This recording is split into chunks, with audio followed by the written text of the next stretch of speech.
Hello and welcome to Hank Games Out. Hank, my name is John Green. I'm the manager of the 6th place AFC Wimbledon Wimbly Womblys, finally into the playoff spots, taking on today Cardiff City in a stunning turn of events. It's raining in England. If we were playing in Cardiff, I would say it's raining in Wales, but we aren't. So it is indeed raining in England. As you can see, there's been a change at the back. Seb Brown gave up 2 goals on 2 shots, so I've benched him just for the moment in favor of Amankwa, who's from the AFC Wimbledon Academy, who's been with AFC Wimbledon since he was 8 years old. He deserves his shot, so he's going to get one. As you can see, Cardiff City, one of the best teams in the championship, actually. Yeah, they're very, very good. And formerly coached by Malky Mackay, one of the most likably named characters in all of the world. John Green and John Green missing what will hopefully be their last match. And yes. What am I talking about today, Meredith? Vaccinations. So I don't know if you guys know this because I can't remember if I've mentioned it in a Wimbly Womblys video, but I recently had viral meningitis. Can't recommend any facet of it. Found it to be a very unlikable disease. But much, much better in every way, according to the experts and the statistics, than bacterial meningitis, which is fatal about 15% of the time, and also causes severe disability and brain injury and lots of other problems in people, and disproportionately affects young people, college students, preschool students, lots and lots of people who have wonderful long lives ahead of them, and it's a real tragedy. Viral meningitis, not to make this about me, also blows, and I can't recommend any facet of that either. But, oh, yeah, Deanie! He listened to my advice. Do we have a song about Deanie yet, Meredith? No, we don't. We don't. We got to work on that. He listened to my advice about not going out at night, and look where it got him. Nice near-post headed goal. Deanie's beautiful head. Who? Deanie. I guess that's kind of the song. The one side of the fans, one side of the stadium says, who? And then the other side says, Deanie. It's good. It's not great. You know what I mean? I just feel like there's so many pop songs about magic. Do you believe in magic? Look at Kaz. Look at Kaz marauding. Nope. Nope. Kaz. Then he goes for an unnecessary slide tackle. I love the word marauding, though. So the nice thing about... Oh, Deanie! Who? Deanie! Who? Deanie. Oh, man. You know, it's... What? They are cute. They love each other. Dicko and Deanie. They are truly a buddy comedy. It's funny because they're very different men, you know? They have very different values. They come from very different backgrounds, very different places. You know, Dicko, one of the very few professional soccer players who attended any university. Very thoughtful, smart guy. Loves the classics. Deanie, not much for reading. Likes to read the occasional FHM, but doesn't enjoy the book-length work. You know, likes to party. Dicko, no interest in partying whatsoever. But God, they're magic together on the field. They're just an odd couple.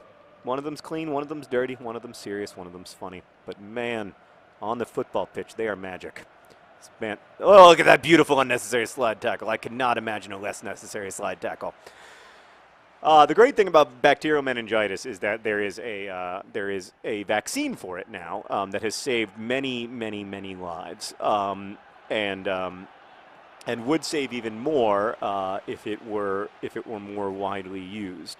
And then you have, of course, diseases like smallpox, which has been eliminated thanks to vaccines. You have diseases like polio, which is now in only a few countries: Pakistan, Nigeria, Afghanistan, and I think now unfortunately also in Syria.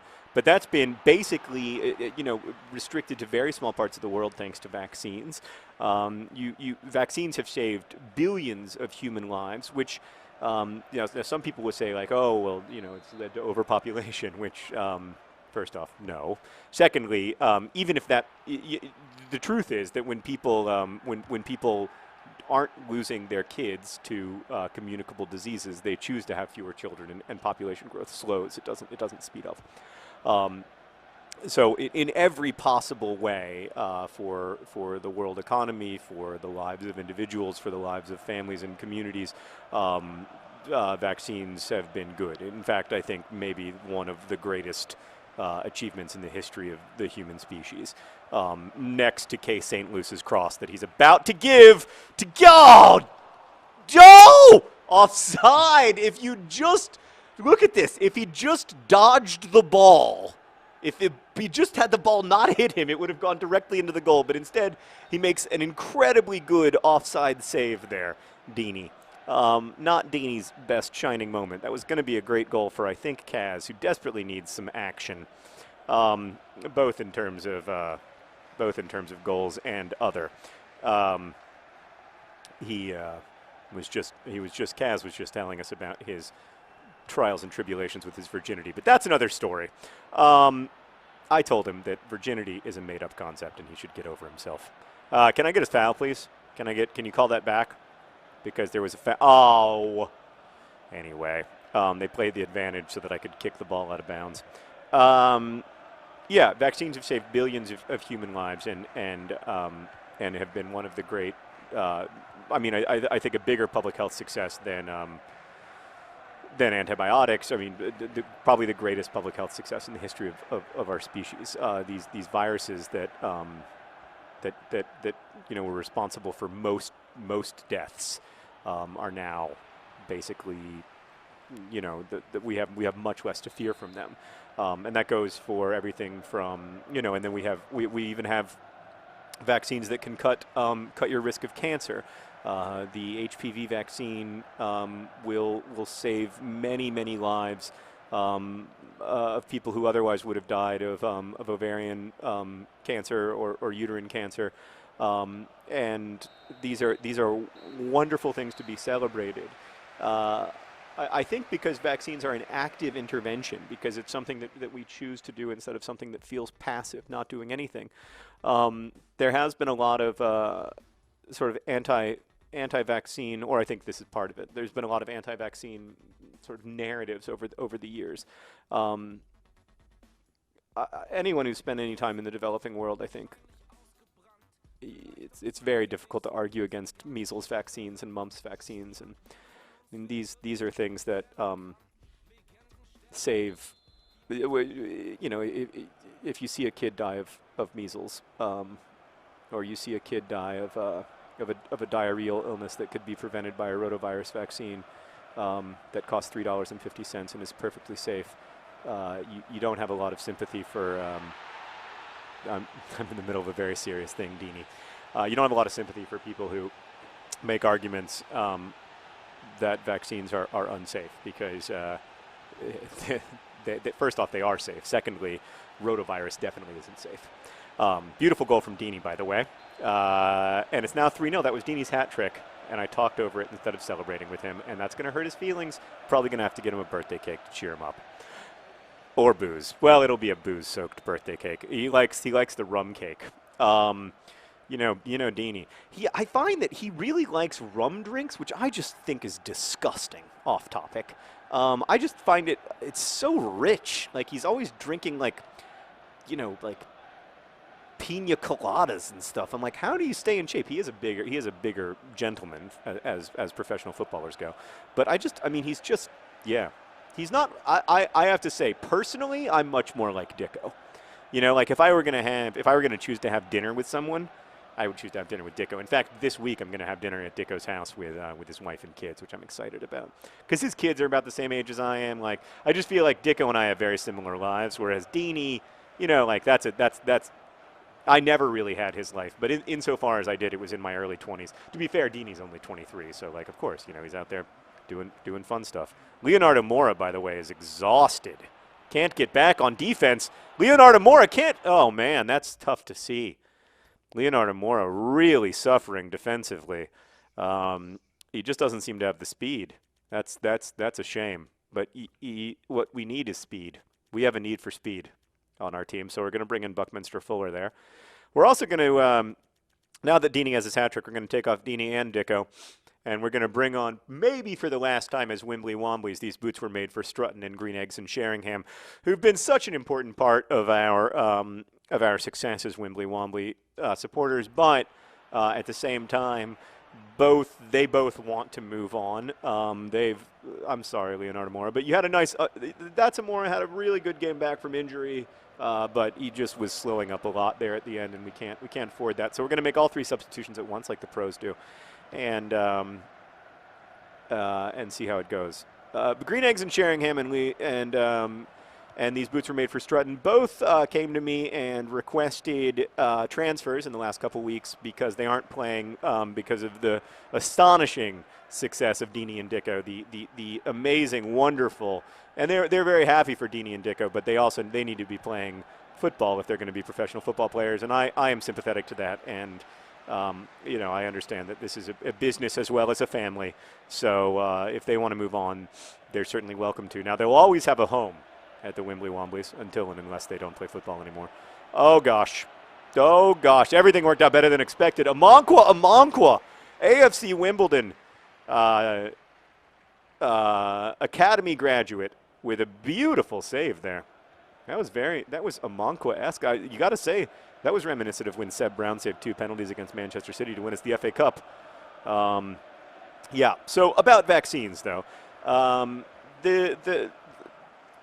I think the sort of the anti-vaccine narrative is it also I think is somewhat about